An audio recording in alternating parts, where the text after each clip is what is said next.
Hello, in today's video I'll show you how to use the Varoma dish correctly on your THERMOMIX TM7.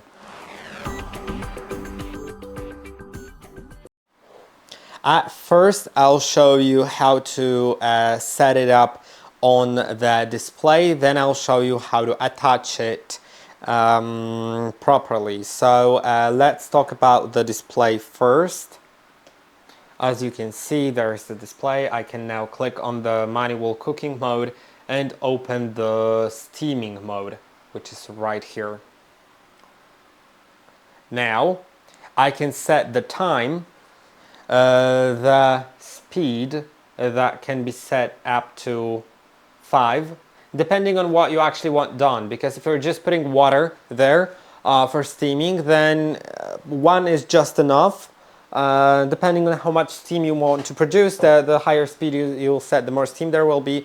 But you shouldn't put more than like 1.5 if it's just water. But if it's a soup, if you're cooking a soup and you want to use the soup steam to steam your vegetables or other kind of food, then you may want to set it to a different value there, to a higher value.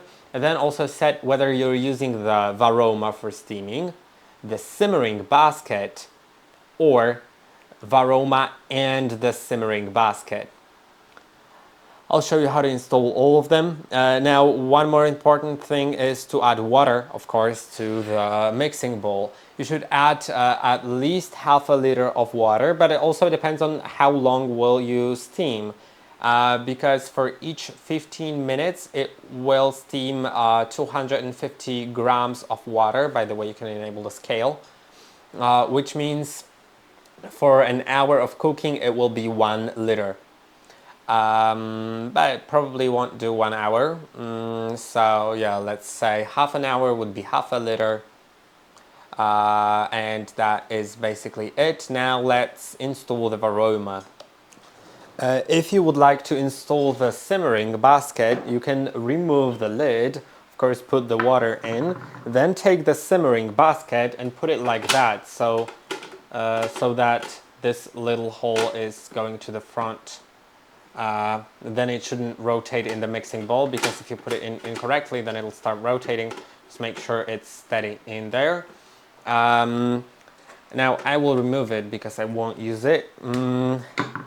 Then if you just want to use the Simmering Basket, you can just put the lid on top. But if you want to use the Varoma, then you need to remove the cap and put the Varoma dish on top.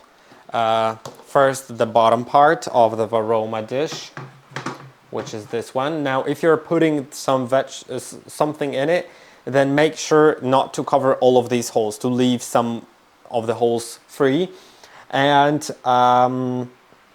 also this level, the bottom level, is for harder ingredients like thicker pieces of hard vegetables or thicker pieces of meat.